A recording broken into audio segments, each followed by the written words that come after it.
So, Mark, did you hear that Taylor Swift is going to make it to the Super Bowl in Las Vegas? She is doing a show in Tokyo and has to fly here. And everybody was so concerned that the Japanese embassy released a statement saying that she could absolutely make the time and fly. It read like a word problem from elementary school. Is there like anything more Japanese than them apologizing for potentially putting her in harm's way of not making it to her boyfriend's game on time? I thought it was hilarious. I loved it.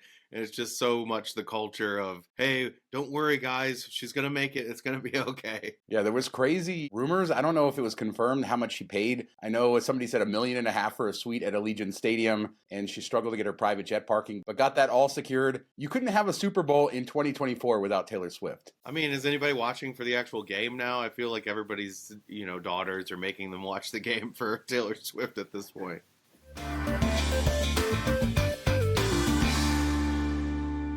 So we know people love status matches in Las Vegas, and we've done so many over the years. They've been great.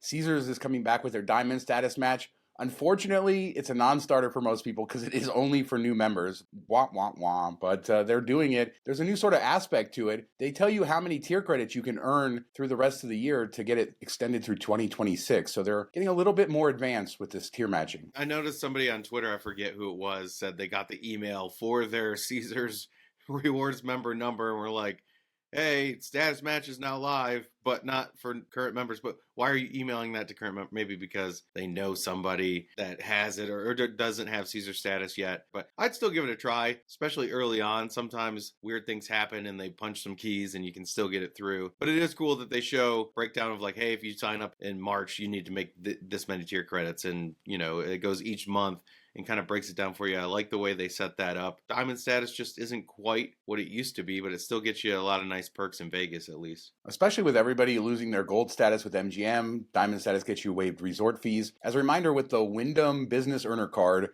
from Barclays, you can also get Diamond status with Wyndham, which gets you status with Caesars. So that's another option. I think there's a $99 annual fee on that one. So that's a really easy way to get status and sort of keep it as long as they have that partnership. So lots of ways to do Caesars, not so much MGM anymore. I think that's really like the hidden gem of everything. It used to be really easy to match Caesars to Wyndham and Wyndham back to Caesars, and you get your $100 celebration dinner. The Wyndham Earner business card is definitely the best way to get status, especially if you like Caesars or their properties, which most people probably don't.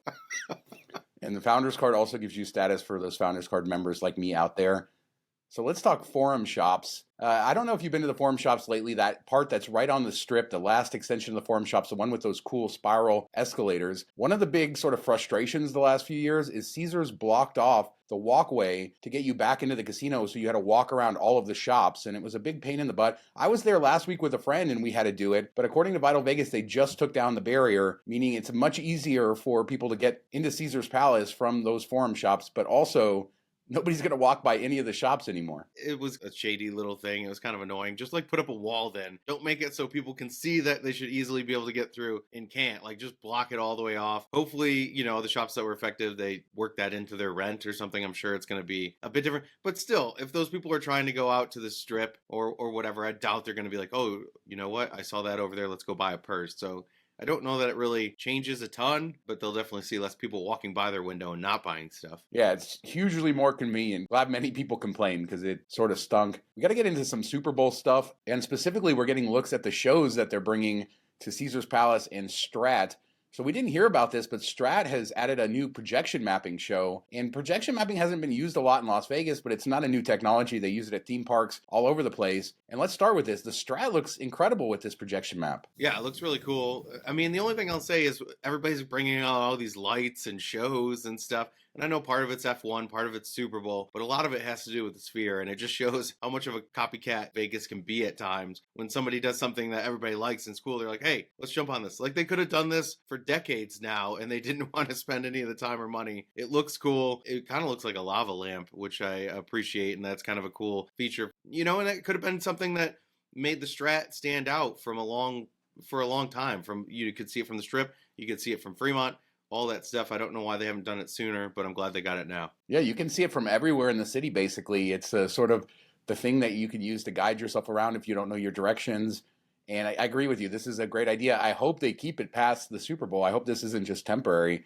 and we get more and more light shows. We also got to look at the Caesars Palace display that we talked about on the last show, and it looks good. I mean, it's not as impressive, I think, as the Strat one, but yeah, more projection mapping, football related. There's some Caesars stuff in there. Pretty good. I mean, I won't stop to watch it, but yeah. Well, I guess not as good as I thought, but that was kind of cool. We also got to look at the Super Bowl field. They had it outside with all the decorations on it, all the logos. So that is now ready for the game this week. Looking good out there. And Paramount Mountain, we're learning more about this Mirage Mountain, and they're going to have 2 experiences in there, and you can get tickets. We'll put a link in the description how you can register ahead of time. They will have a standby line, but get tickets if you can. I checked this morning, and there was still plenty of times available. So the first one is going to be Paramount Expedition Vegas, and they say it's a 90-minute experience, and there's not a lot of information about it, but I know you're going to get things from different shows on CBS, stuff like that. And then Adventure to the Peak, and that is that 4D gondola experience where you ascend in a thrilling simulation with frigid winds and harrowing heights with your favorite Paramount characters to guide you up to the mountain's peak. You gonna do it? I don't know. I'm there for such a short period of time. If I had a longer trip, I'd probably do the 30-minute one.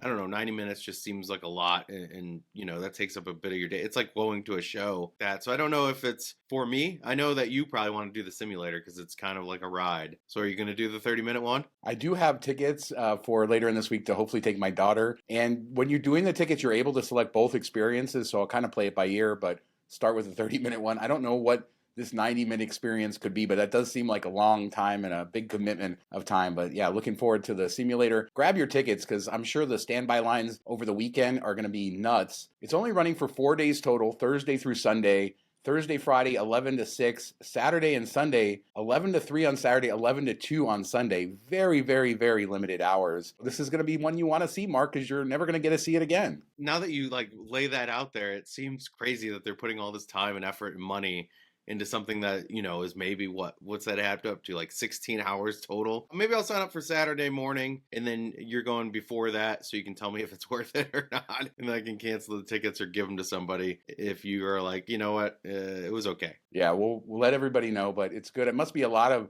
great advertising for them to go through all of this hassle, but glad they're doing it, and I don't think the Mirage Volcano looks terrible. If they had painted the whole thing, it would actually look normal, like it had always been like that. So an interesting sort of development for 4 days worth of stuff. There are some buffet updates, Mark. I know everybody is chomping at the bit to learn that Circus has discontinued their brunch buffet and added a breakfast buffet. Now, brunch was $31.99, I think. The new breakfast buffet is $20. So maybe this is a sign that the days of the expensive buffet aren't here. On the lower end, people want a deal. Yeah, I think $20 is a decent price for that. Usually breakfast, you're spending 10 or 15 bucks. Maybe in Vegas, it pushes up closer to $20. If you can eat enough during it that you can skip lunch or whatever, I think it's a really good deal. And breakfast food is usually pretty cheap to make. So I think it makes sense on their end too, that they're not going to be a big loss leader. Eggs are cheap, potatoes are cheap, stuff like that. So I would go. I mean, if I'm going to do a buffet, I think breakfast buffet is the best for me. The dinner buffet, I just never quite get the value out of it for the price. Especially at a buffet like that, I feel like breakfast is harder to screw up. At Circus, I don't know what they're doing for dinner there. Bellagio is the other update, and they discontinued dinner, so now they're only doing brunch, and they also raised the price $10. So your Saturday and Sunday brunch, $66.99, will include seafood. Monday through Friday, I'm assuming no seafood, and that went up from $44.99 to $54.99. So there you go, no dinner. It's always a little bit slower at dinner. Load up on your seafood in the early afternoon. Who doesn't like that? As a reminder, our Patreon is now going. We do a weekly after show. $5 a month gets you access to that, plus all of our previous after shows. You can listen to it as a podcast, watch it as a video. Patreon.com/MTM Vegas for all the information. Thanks to everybody who supports us over there. So a strike has been averted. Papa Giorgio not going to head to the picket line after all. Almost every single Las Vegas casino has now signed with the Culinary Union. All the last ones downtown. The only holdout, Mark, Virgin Hotels Las Vegas. That's because they don't know who to negotiate with. There's too many people in there running things. Yeah, there's like 18 vendors. They each have to sign off on it. But this is good news. We thought it would move a little bit quicker, especially with Super Bowl coming up. They wanted to have it done before that. And then they had the previous agreement with Caesars and MGM. So they could probably use that to work off of. Maybe not as high of pay because they're smaller casinos, but that's kind of like the starting base. Good to see. I'm glad that people are getting what they need and we can move forward. Yeah, Virgin, you got to get with it or every Culinary Union member is going to descend on your property and strike. You don't want all of them. But I wonder if the economics, Virgin kind of struggling maybe that's factoring into the negotiations here. Although some of the smaller downtown hotels all sort of settled with stuff just in the last couple of days, Golden Nugget, Downtown Grand, Four Queens, Binions. But I wonder why Virgin is the last one. I have to think that it's just too expensive to run that property given the amount of people. Yeah, that could be it. I don't feel like any of the ones that we listed are doing super great either. So maybe not. Maybe it is just a management issue and them trying to figure out, get everything in line. I don't know. Get it done. You got a couple days left. They're waiting for Richard Branson's signature, I guess. So we'll keep an eye on that. Celine Dion made an appearance at the Grammys, and she presented Album of the Year to Taylor Swift, which was cool. She looked great coming out there. Really nice to see her out in public, and hopefully she's on the other end of this disease that's been crippling her and that we can see her perform in Vegas. But either way, great to see her looking very lively. She looked great. It was awesome to see her out amongst the people, and she's been kind of behind closed doors and not feeling great for years now. So I was an unexpected. I didn't expect to see her out there. You know, one of the classiest people you'll see in the business. Hopefully she's good to go going forward. I doubt that she comes back to doing shows, but that would be cool. Yeah, we'll see about that, but either way, good to see her doing well. So DEF CON is a famous convention that comes to Las Vegas every year. It's, known as the Hackers Convention or a cybersecurity convention, and they always sort of cause havoc. It's a lot of fun for them every time they come. And I think they've been at Caesars properties for 25 years. Last year we learned about the cyber attacks. I don't know if this has anything to do with it, but Caesars gave them the boot. They said, no, thank you. We don't want you under our roof. So they scrambled for another venue, and they got the Las Vegas Convention Center, which is incredible. It's a huge venue for them. So they are still coming to Las Vegas. They're very happy about that. Caesars like, no, thank you. It's weird to do this, last minute, 7 months out, 6 months out, whatever it was, to break a contract. I'm sure there's going to be lawsuits and everything like that. And something that's been going on for 20, 25 years, it's pretty crazy. I don't know why you would make that call unless you're just still really upset about the hack and you blame these people somehow for it, even though they likely didn't have anything to do with it. I don't know. Or maybe it's just a bad look because you did get hacked and now you have a hackers convention. I don't know what their thinking was, but the way they handled it, not the best. They should use these people as consultants, right? The MGM should have called them up and said, come to our hotel and help us with our security. But I feel like DEF CON is synonymous with Las Vegas. It's been here forever. It's always a big deal when they come to town. Watch your devices, all that stuff. It's famous. It's good. DEF CON should be in Vegas. Glad to see it coming back. So the Scott Sibella sort of drama ended this week, I guess, with him pleading guilty to violations of the Bank Secrecy Act, essentially saying that he allowed a player who he knew had an offshore gambling sort of establishment to play and sort of ignored that, where the money was coming from. And this was something that was known for a while. MGM Grand is where he worked. He was the president there while this happened. Cosmo also paid a fine. So I think MGM Grand Cosmo paid $7.5 million in fines. He faces up to 5 years in prison plus fines as well, has not been sentenced yet. But this is probably the reason he was fired from Resorts World. I find this all kind of strange. Like, they're not the police. They're not the FBI. They're not national security. How are they supposed to know where a person's money comes by? Are they just supposed to be like, hey, sorry, we heard a rumor that you might be doing some shady stuff. You got to leave. I don't know. Like, that's not their job. Their job is to create an experience that people want to come to and spend their money. How are they supposed to know where this money came from? Unless it's counterfeit or something like that. I don't see how you can put that pressure on an entity. Too easy to launder money through casinos, so you have these rules where they have to fill out the suspicious activity report, and then the government can take it from there. Sibella, apparently in his interview, he admitted that he knew millions Knicks had at his disposal came from an illicit source. This is according to the Review Journal. And then he said something that should have generated a suspicious activity report and an escort to the door. So when you do this, you're required, the casinos are able to do it. So he's just like, the less information I know, the better. MGM, after this happened, investigated, and they found several other gamblers at their properties who had similar ties and who had quote-unquote illegal money coming through the casinos. So this went pretty deep, and, big fines paid by the companies and lessons learned, I suppose. Seems like the state gaming regulators probably should be more on top of this. I mean, I guess if you just have to file a report, you got to do that to cover your butt.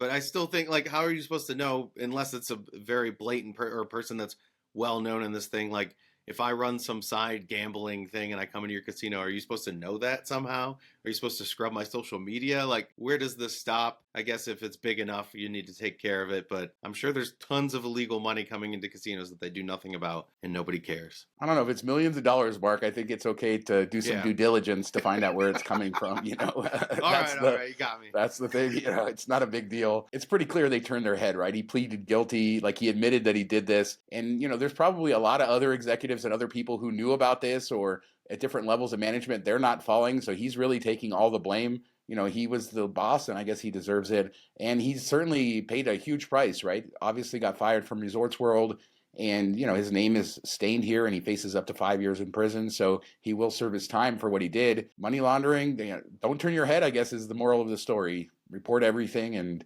do what you're supposed to do. That's not the Vegas way, though, is it? No.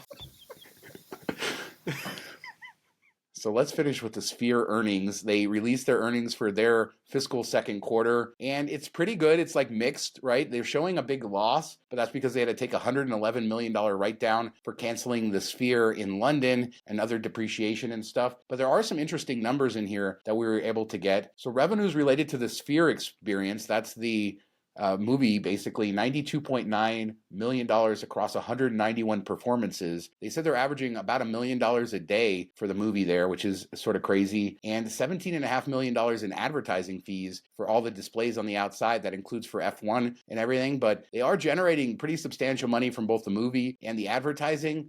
The movie revenues is going to be a question over time, how many people see it again or how often it continues to draw people in. Yeah, I think that can be a bit misleading because so many people were excited to see the Sphere for the first time. It's kind of like when you open a new sporting event, baseball stadium or whatever. The first year or two, you got people just coming to buy a ticket just to see it. They don't really care about the game or the product on the field. So this is kind of like that. You know, the first 6 months, 9 months, I think a lot of people are going to flood there and buy the ticket because that's the cheapest way to get access to the Sphere, especially if you're like Sean and you don't like Bono. I think over time, they have to see if this is something that people are willing to pay for again and again, even if it's like with new movies. Are you willing to go back there for a new viewing experience because you enjoyed it so much? Or did you just pay the ticket to get in the door the one time? Probably won't know more until like next year to see how that plays out. After seeing the Sphere last week, I do want to go back and experience other bands, and I can imagine if they do the same thing with movies and have different ones, people will go back to see those. And probably something more action related would be good. You got the sort of Planet Earth stuff. Now let's go with something that's different and see what they come up with. We know they have more movies in development and more shows with Dead & Company just announced, Fish, hopefully more residencies. They also confirmed in their earnings report that U2 will end their residency at the Sphere after 40 shows. We kind of knew this. There was no new shows announced after next month, and at least officially the residency is ending. Don't know if they'll come back at some point, but probably not. And the U2 40 shows, that's pretty good. Yeah, that's a lot of shows, so it's good to see that it's been paying off. And then I think the advertising aspect is something that they can really beef up and make a lot more money on. I think that's where you can get that ancillary income coming in all the time when you don't have shows, when you don't have a movie. You know, that thing's always on, always going. So you should be able to charge that around the clock, essentially, if you want. I think these numbers show a successful debut, right? They show a big loss, and that's because of whatever their write-offs and stuff like that, but it shows decent income. The movie's selling a lot of tickets. U2 sold out every show. They're getting pretty good advertising revenue based on what we're seeing. I think it's a success. They have a huge amount of debt. There's a huge amount of financial struggles and challenges ahead of them, but I say a successful venue, a successful launch, and these numbers seem to show it. It's going to take a long time to pay down that price tag. Hopefully they get there, but yeah, if they can keep it up, keep acts coming in, keep the movies flowing, ads, all that stuff, I think it can be successful long term. It's just a question of if they find the right fits and they get enough people in there. Like it should be every weekend something going on, you know, in the next year or so. They should have that kind of lined up. So hopefully they get to that point. So let us know what you guys think about the Sphere earnings. Do you think this is good? Do you think it's bad? I mean, the number on the surface kind of looks bad, but when you dig into it, it doesn't seem too bad. The Paramount Mountain, all of the Super Bowl stuff, that stratosphere projection, lava lamp thing. Let us know what you guys think.